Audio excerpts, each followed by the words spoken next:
This week's Torah portion, Haazinu, we are just before Sukkot.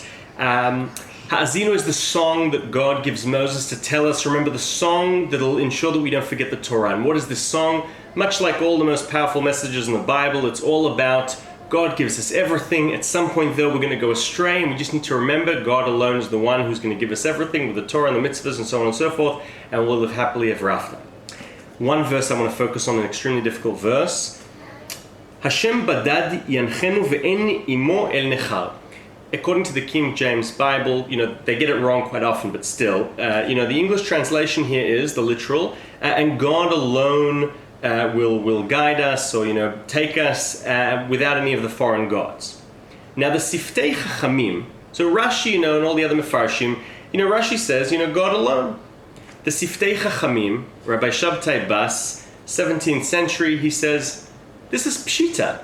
It's obvious that God alone is going to take us. When does God not? He's going to use the help of other gods? What does this mean?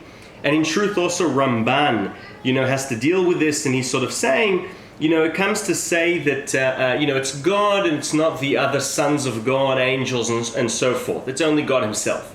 But still, the Siftei Chachamim is asking a brilliant question. He's saying, why say Hashem Badad, Hashem alone? Just say Hashem. We never say Hashem alone, Hashem. I'd like to use the brilliant minds of a rabbi in Baghdad and a rabbi in Galicia to bring very creative interpretations for how to look at this word Badad, not look at it as God alone. So let's start with the Galiciana, with the Maggid Mizlochov. Maggid Mizlochov says it's an acronym. You can't read it as Badad. He knows the Maggid Mizlochov, Rabbi Michali, you can't read it as alone, that makes no sense. Rather, Badad actually is an acronym for Bechol Drachecha De'eu. You should know God in all your ways. When you know God in all your ways, He's going to guide you. You're not going to need the help of anything else. Right? It's a beautiful way of understanding a very difficult word that somehow crept into the text. And he's saying, read it as an acronym. Now let's go to our Baghdadi, the Ben Ish Chai.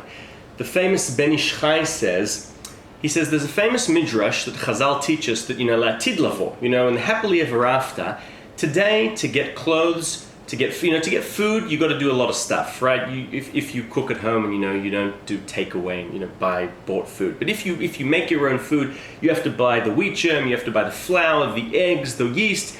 You got to mix it all up. You got to let it rise. Got to put it in the fridge. It's a whole spiel. He says Latid Lavo. You're literally just going to pluck out of the ground your beautiful sourdough, the starter. Everything's ready. Your drink, wine. You want to talk about wine instead of having to buy beautiful wine that's been harvested and the whole spiel. You're going to literally, the grapes are going to be as big as barrels. You're going to pluck a hole inside the grape, and out will come the most divine wine you've ever had in your life. And the Ben Ish Chai says, this is much like a baby who gets all the milk, all the food he or she need from his mother's breast. Right? And how do you then read? How does the Ben Ish Chai say you have to read this verse? Not Badad, take off the patach and turn it to a shava, meaning Badad, meaning God by means of, or like with a breast. And here Ben Ish Chai is very much, being faithful to Haazinu, because it's a song, it's all poetic, it's very, so it fits in perfectly. He says, actually read it as breast, not alone. Right? Beautiful interpretation. We are like infants getting from God. He's placing us in the right position to get all the nourishment, everything we need. And this, of course, can only happen if we follow the Maggid Mizlochov, if Bechol Derech De'eu. If everything we do, we try and find where God is, and then we won't need help of foreign gods. Anyway, may we have a Shabbat Shalom, enjoy Sukkot with all the most beautiful nourishment. Don't ask me if it's worthwhile waiting for the days, when we're going to pluck the bread out and stuff, because, sometimes it's fun to work for your stuff, but I'm sure that God will have a solution for then. Shabbat Shalom and Chag Sameach.